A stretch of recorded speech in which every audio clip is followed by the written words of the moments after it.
আমার মতো অনেকেই আছেন, হঠাৎ করে মিষ্টি খেতে ইচ্ছে করে, তো তখন কি করব, সাধারণ উপকরণ দিয়ে অসাধারণ একটা মিষ্টি বিস্কিট পিঠা বা কেক পিঠা বানিয়ে নিতে পারেন। আমি বানিয়ে নিলাম। তো কীভাবে বানালাম চলুন দেখা যাক।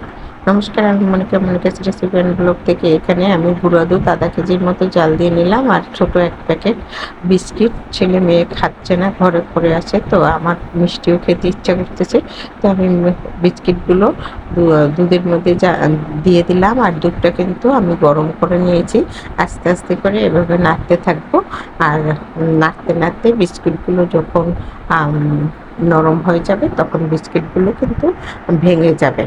আর এটা কিন্তু অনেক করে ভাঙতে হয় না, এটা নাড়তে নাড়তেই কিন্তু ভেঙে যাবে। আর আমি কিন্তু এই ডেজার্টটা বানিয়েছি, খেতে কিন্তু অসম্ভব অসম্ভব মজা লেগেছে। পিঠার মতো, কেকের মতো, মানে এরকম লাগছে মিষ্টি জিনিস যেহেতু। আর এখানে আমি কিছু দিয়ে দিলাম সেমাই, এটা কিন্তু লাচ্ছি সেমাই। তো সেমাইটা দেওয়ার পরে দেখতেই পাচ্ছেন ঘন হয়ে গেছে। আর এখন চুলার তাপটা কম আঁচে রেখে আস্তে আস্তে করে নাড়তে হবে। তো এই যে নাড়তেছি, আমি কিন্তু দুধ জাল দেওয়ার সময় একটু হালকা লবণ এবং 2টা এলাচ দিয়ে দিয়েছি। এই যে দেখতে পাচ্ছেন আমার নাড়তে নাড়তে ডোটা ঘন এবং একটা ডোয়ের মতো চলে আসছে, এবং আটলা আটলা, যেটা নাড়ু বানায় বা এই যে বানায়, যে সুজি দিয়ে যে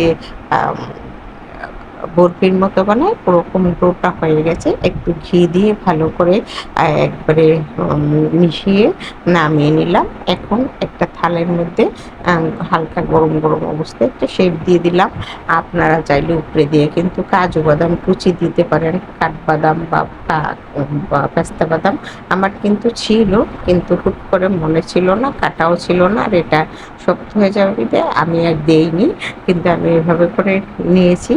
আর যে কালো কালো দেখতে পাচ্ছেন, এটা কিন্তু আমি এলাচের দানাগুলো ফেলিনি। আমার কাছে কেন যেন এলাচের দানাগুলো ভালো লাগে, সেজন্য আমি ফেলিনি। আর উপরে একটু আমি গুঁড়া দুধ দিয়ে দিচ্ছি। আর এই গুঁড়া দুধটার কারণে কিন্তু এই মিষ্টির স্বাদটা কিন্তু অনেক মানে বেড়ে গেছে। আর আমরা যারা যারা খেয়েছি, আমার ঘরে অতিথি ছিল, আবার আর একজন লোক ছিল, তো মহিলা খেয়ে কিন্তু বলছে পিঠার মতো লাগছে।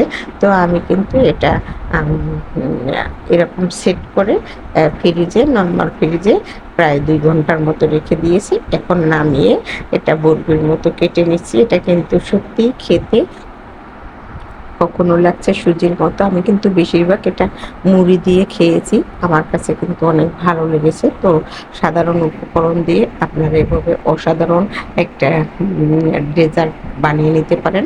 তো বানানোটা কেমন হলো কমেন্ট করে জানাবেন। কিন্তু আমি খেয়ে বলতেছি অনেক মজা হয়েছে। তো সে পর্যন্ত আবার সবাই ভালো থাকেন। নতুন ভিডিও দেওয়ার পর্যন্ত, যখন আবার নতুন ভিডিও দেব আপনাদের সাথে কথা হবে। তো সবাই ভালো থাকুন, সকলের জন্য শুভকামনা। সবার মঙ্গল হোক, সবার পাশে থাকবেন।